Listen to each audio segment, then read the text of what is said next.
right, we are recording now, episode 195 with Ken Burns in three, two, one. Ladies and gentlemen, independent Americans around the country and around the world, election season is here, and we are in the middle of so many important issues colliding in America and around the world.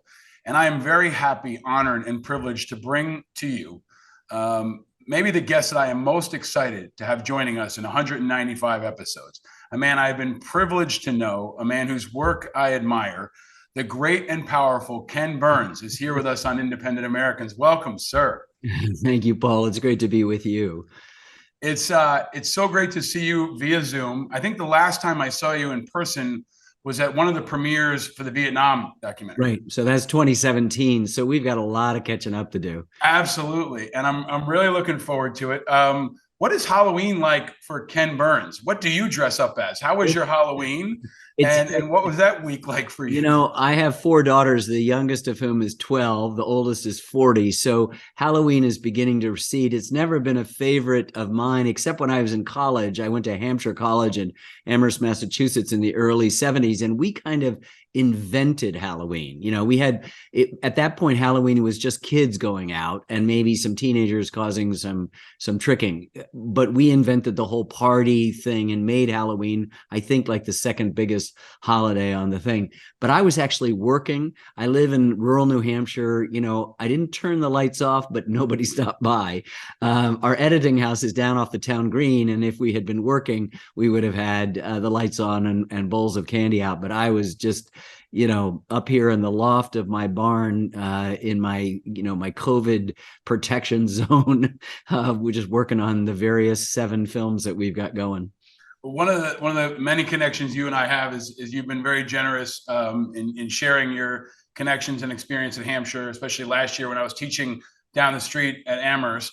And I always remember Halloween at Hampshire was very special. There was a party they used to have called Trip or Treat, which was a very uniquely Hampshire thing. Yes, it was. And I have one daughter that's applying to Hampshire. So I don't want to talk anymore. I don't want to give her too many ideas in advance of what happens. Well, I think that the history of that area may guide our conversation. I'm hoping we can talk about your latest work, about what you've got coming up, about this moment in America, the new PBS documentary that I think is a must watch for everybody in America and the world, your new book. But just to kick us off a little bit further, Ken, a question I do ask everybody: where are you in America, and how are you? I'm in Walpole, New Hampshire, where I have lived for the last 43 and a half years. I fled New York thinking that becoming a documentary filmmaker in American history was a vow of anonymity and poverty. I'm happy that they haven't turned out, but the great smart thing that I've done, probably the smartest thing I've done, was to stay here and to work and give the kind of insulation these deep dives into history require. I'm in a barn that I built in 2012 that we use for screenings, and they're in place of horse stalls. We have bedrooms for visiting producers and advisors. And COVID, I left my office where I had several other coworkers just to thin things out and moved up here. And besides my kitchen table in the house, where I've slept for 43 years and where my first 2 daughters were born in my bedroom. At my kitchen table, I do a lot of work, and I do a lot of work here. We have Zoom editing sessions and mixing sessions and a lot of stuff.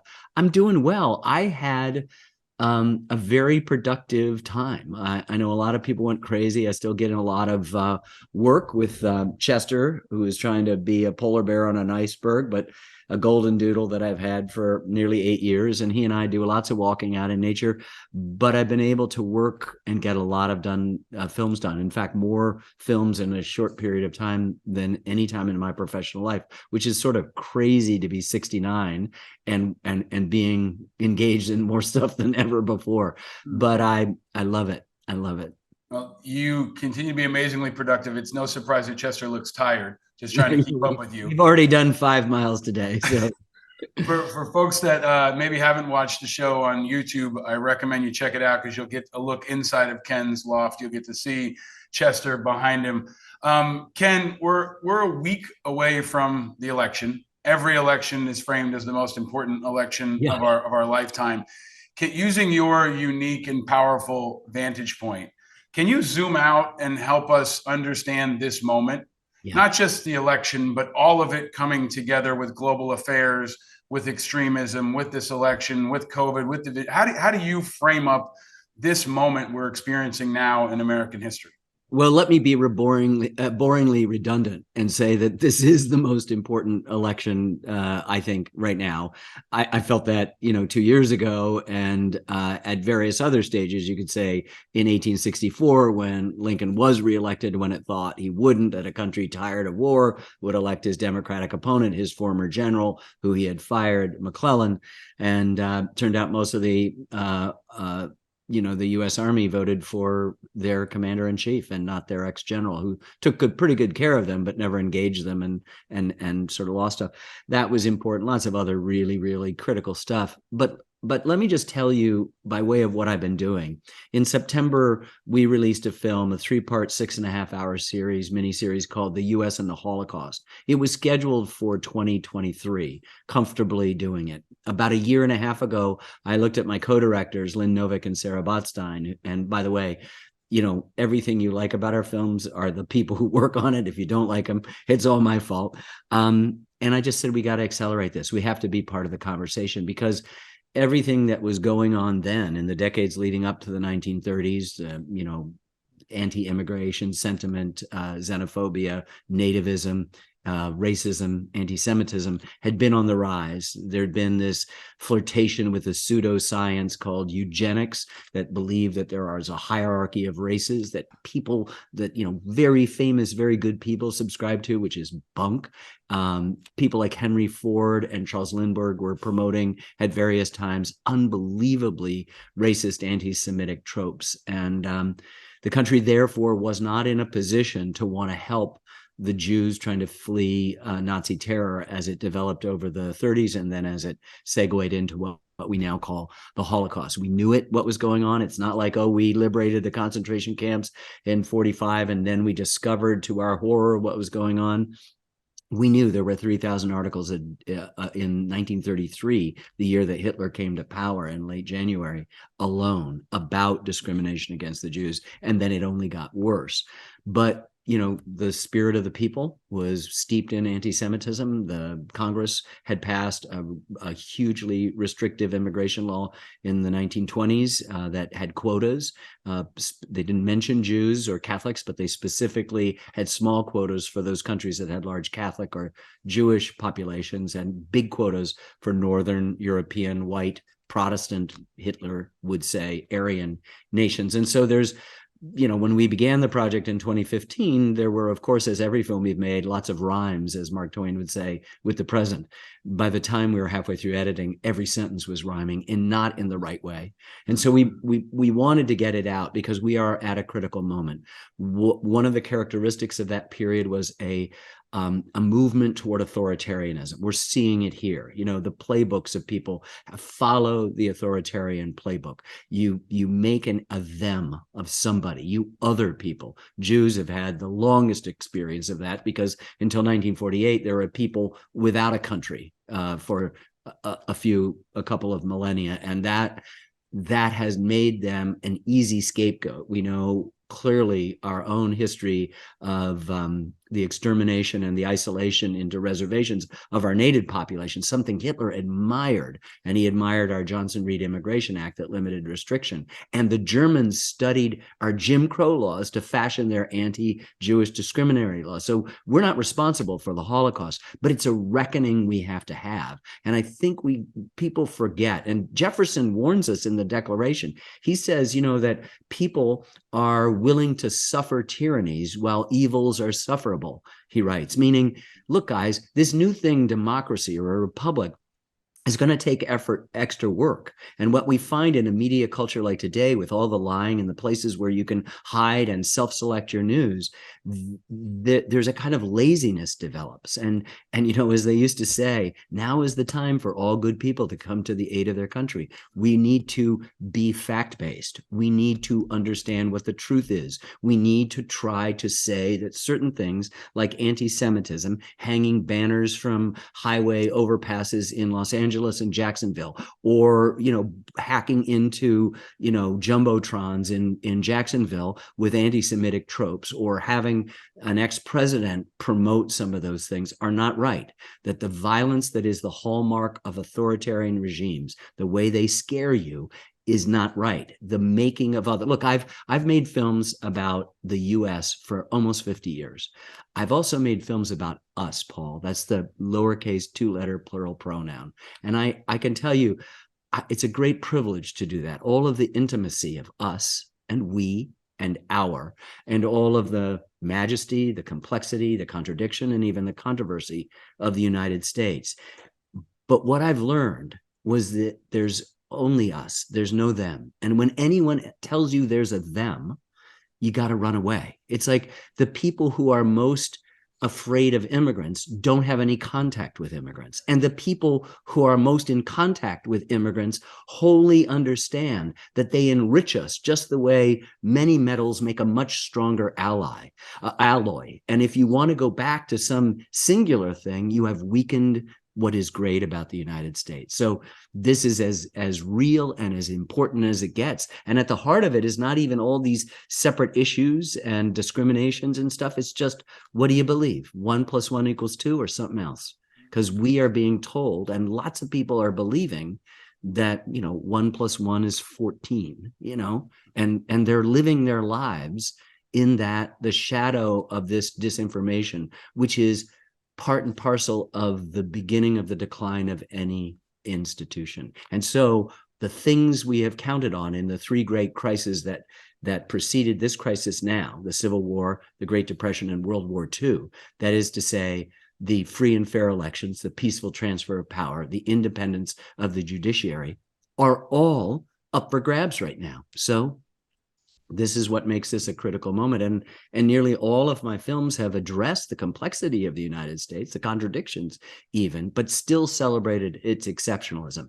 If you still want that exceptionalism, you want to be the greatest country on earth, you avoid the nativist, the anti-Semitic, the racist, the xenophobic tropes that are now all around us and helping to fuel these completely ridiculous conspiracies. I heard that the last president said that Paul Pelosi's windows had been broken from the outside in, Right. As if, again, you could just throw the false flag thing into the midst and disrupt it. And if we're that susceptible, or the person who's purchased Twitter is willing to suggest that there's an alternative fact having to do with male prostitutes, we're in a big trouble if suddenly that isn't just shouted down, as in the lead up to World War II, Charles Lindbergh, our great hero, second only in fame to the president, Franklin Roosevelt, crossed the line with anti-Semitic tropes in Des Moines one evening in giving an America first, you can't make this stuff up. And finally everybody said no more, right? The voice is Lindbergh's, the words are Hitler's, is what people said. And Ken, he disappeared.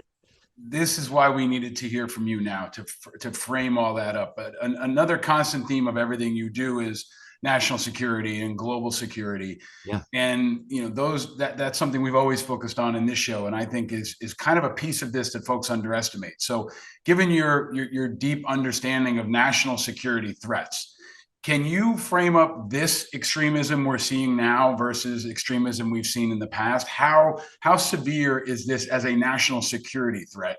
So it's hugely important, because it used to be, the trope was that everybody's partisanship ended at the border, and then we sort of shared a vast middle of how we related to the rest of the world. You could argue, in the case of Vietnam, we're not going to police here, we shouldn't be policing there, and reasonable people can disagree. But now you have a situation where you have one of the most threatening entities in China, in both our business world, but in our national security, and you have people who are admiring the dictatorship of Xi in China. more importantly and more immediately is, of course, what's going on in Ukraine. And you have the speaker, the possible future speaker of the House saying, this is not a slam dunk for supporting Ukraine. Now, what we have done is we have reunited the NATO alliance, which has had its own stresses and strains over the years. And the last president did his best to undermine it in support of dictators like Putin and Viktor Orban, but in Hungary. And Italy has just switched to a far-right government. There's lots of stresses in Britain and in France and other places. Sweden just had that.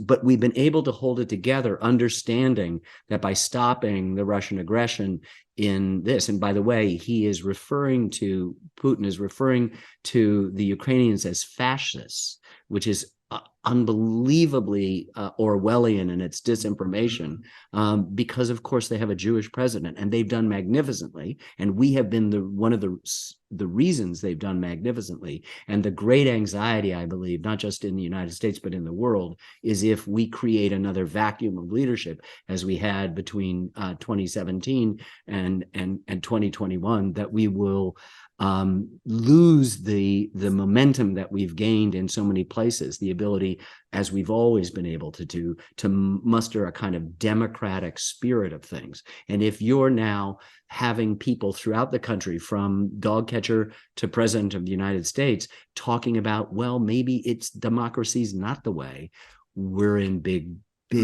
trouble. This, Franklin said at the end of the Constitutional Convention, when asked, what have you created? A monarchy or a republic? He said, a republic if you can keep it. And 246 years, it's never really been, even during the Civil War, whether you could keep it, right? Because all of those institutions, like free and fair elections and peaceful transfer of power and independence of the judiciary, were just kind of, and there have been crimes and people have been discriminated. African Americans have had a wholly different experience on this continent than anybody else, even different slightly than Native American people, having been enslaved in a supposedly a free country. If you have an experience of being unfree in a free land, man, you have to improvise, even more than Americans already improvise. So we've got a complicated moment right now that we have to address, and the stresses are from outside and from inside. And I think we have to go back to where we used to be, where a vast middle, whether it's Republican or Democrat, understood national security issues, understood domestic stuff,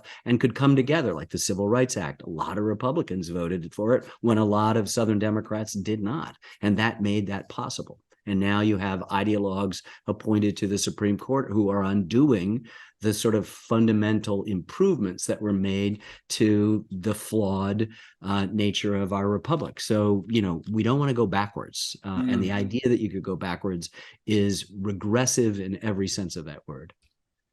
Ken, you covered so many things I wanted to get to over the course of this interview, and you're weaving it all together in a way that maybe only Ken Burns can. And I want to pull out one part of it. I want to come back to the division in America. This is Independent Americans. I want to get your thoughts on the political dynamics and the opportunity for moderation and independence and unaffiliated. Before we get to that, I want to stay on Ukraine for a second, because you're the master storyteller. What is the story of Ukraine right now? Because for us, I think for me and for many other veterans especially, it almost feels like Ukraine is more American than America is right now.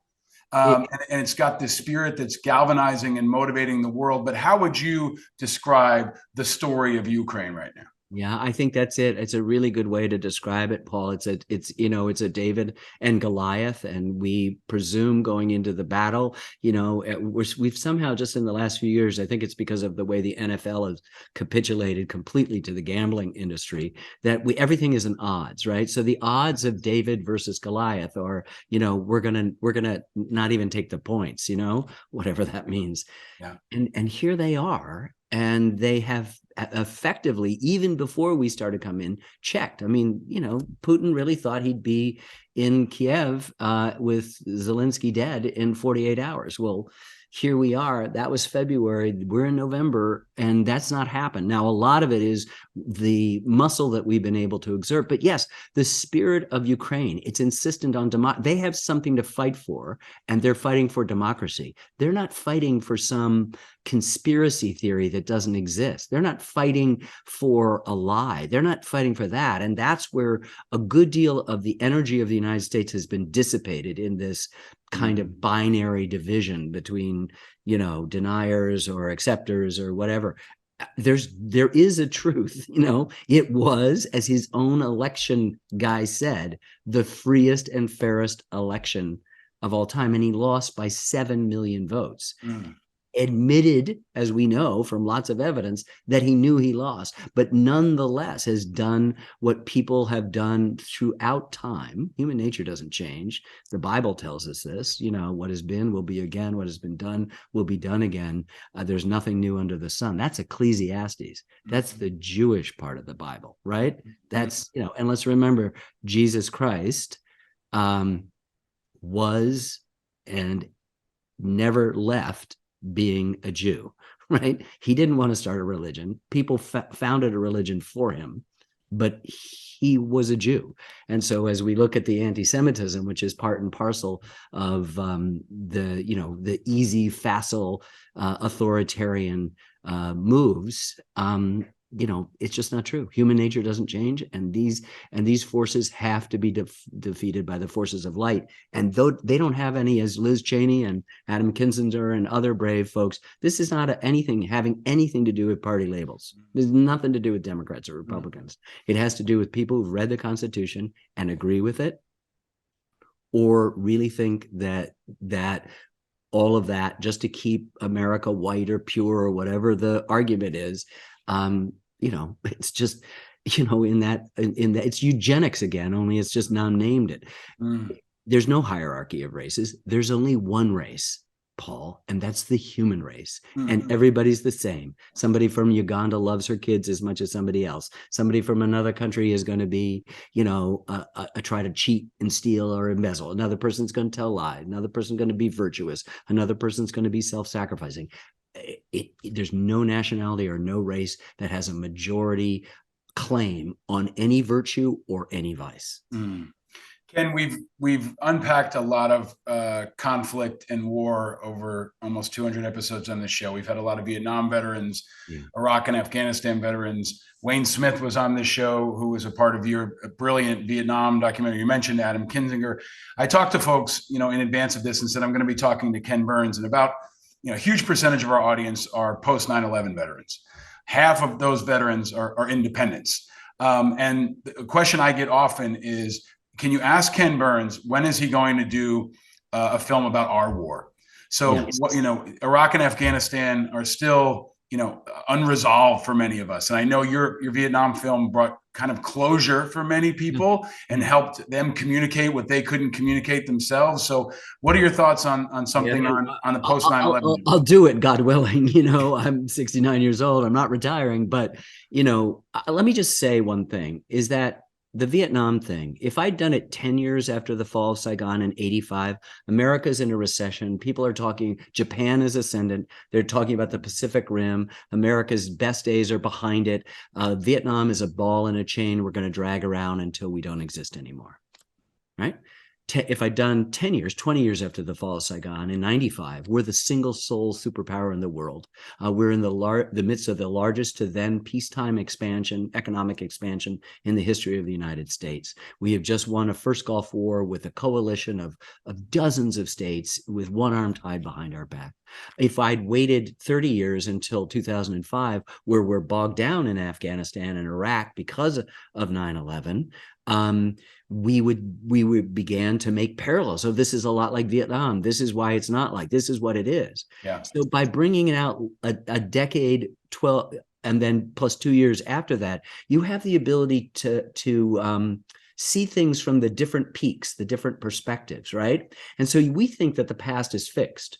It's unbelievable malleable, because think of the film I'd make in 85 or 95 or 2005, but we didn't. right? It came out in 2017. And so it was able to average these things and not become susceptible to one view. So the passage of time gives you the perspective to more, in astronomy, it's triangulation, right? You can find out the distance to a place more easily if you know several distances. So we triangulate. And so I would say, just give me some time to get a distance from it, and then I'd be able to look back and talk about your war.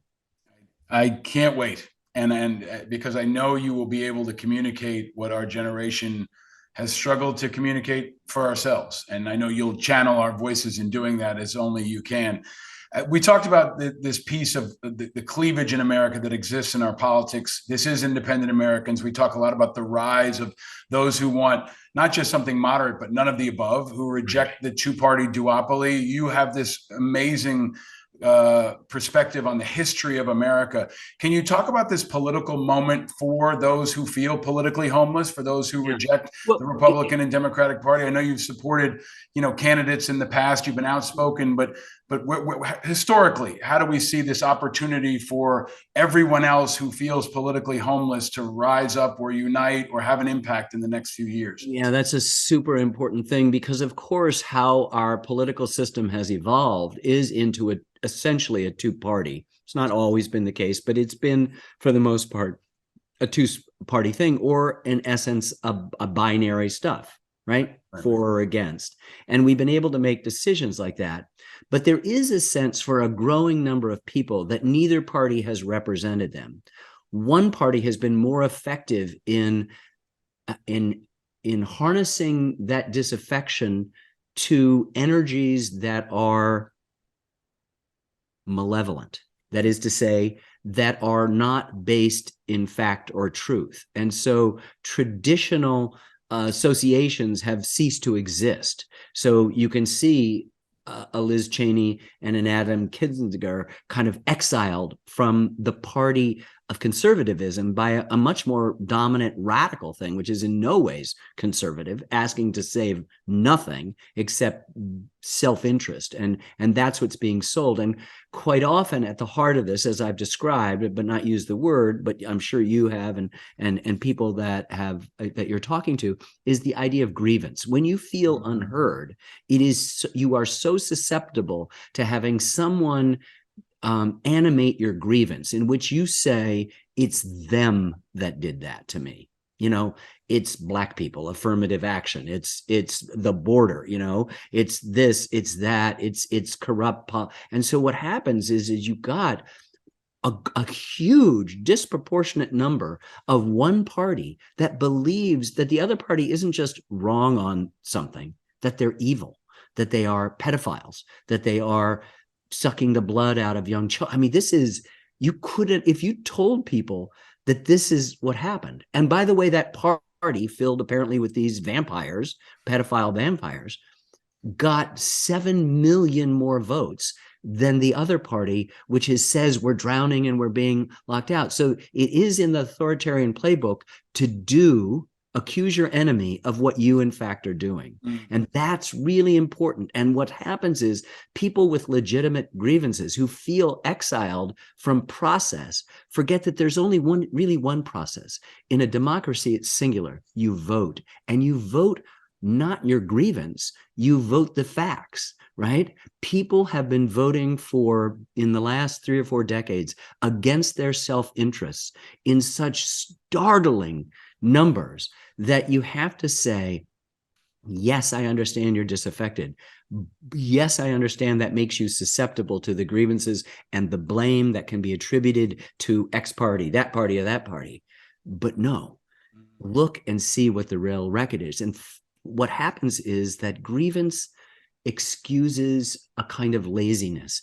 If you want to know what's wrong, the grievance is only in the mirror. That's what our religious faith tells us. You need to look in your mirror. Like, what's wrong with you has not been done by anybody else. It's there. And some people are better off than others. And that is a fault of a system that skews towards people who are rich in both parties.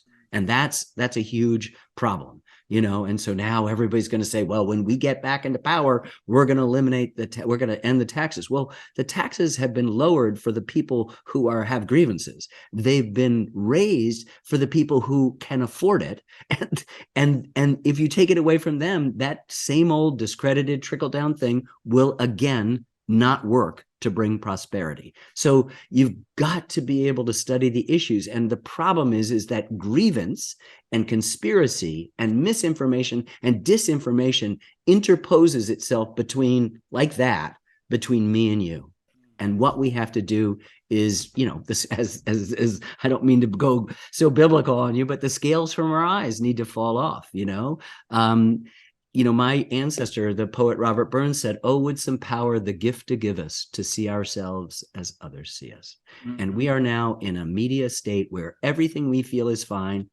Every moment is to take a picture of me, not out in the world. Right. And so we've lost a little bit of our ability to come together as community. Let me just put the finer point on this by saying social media it's not social. You know what it's like to go into a room of adults or teenagers or whatever it is. And what are they all doing? They're all on their individual. That is not social. Right. I'm into community. I live in a tiny town where we see each other. We go to the post office, we wave, and maybe they are opposite of my political beliefs, but that doesn't matter. We're still Americans. We still want the best for our kids, the same thing. But, we've become too fractured because of the way those grievances have been misused by people with only malevolent intent. Ken, that is such a powerful focus for folks to understand. The unpacking of grievance and the power of grievance is so important and urgent right now. I know you've offered to stay around for a couple of quick fire questions for our Patreon members. Thank you for doing that. Thank you to them for helping make this happen. Stick around for that if you're a part of that group. But a final question, Ken, before we wrap here. I'm so glad you're the guy we're talking to before the election. So this will drop, a week before the results. A week from now, half the country will have grievance, right, because they will have lost or won. Do you have a message? Because you have a unique ability to reach people of all backgrounds. Do you have a message for America this election? Yeah, well, there's the best words that are the person who understood who we were, our defects as well as our great exemplary aspects was Abraham Lincoln. And his first inaugural, he looks at this mostly Southern audience. Weeks away from a civil war, these words can't stop. But he said, "We must not be enemies, we must be friends. Mm-hmm. Though passion may have strained, it must not break our bonds of affection." And then this poet president went on in this last sentence, "The mystic cords of memory stretching from every battlefield and patriot grave to every living heart and hearthstone all over this broad land will yet swell the chorus of the Union, as surely they will be by the better angels of our nature." Mystic cords of memory, better angels of our nature. And those cords are not ropes that bind us together. They're musical chords. It's a kind of harmony of working together. If you want to continue to play your single note, have at it, but you won't have that republic around to tell Benjamin Franklin, yes, we kept it. Ken, you are a national treasure. You are a great American. You are a patriot in the best sense of the word. You are so generous with your spirit and with your time and with your talent. Thank you for spending some time with us. I hope you will come back. And I hope that we can all remember your words throughout these next couple of months. Everyone should definitely check out the new book, Our America, and go watch the PBS series, The U.S. and the Holocaust. It's a must for every American. And everything you say and do is a must for all Americans. Thank you, my friend, for all you do. And thank you to your dog, which is somehow still asleep and resting because he's yet to disrupt something in almost 3 years of being up here. Thank you, my friend. Stay vigilant. Thank you. Great to see you.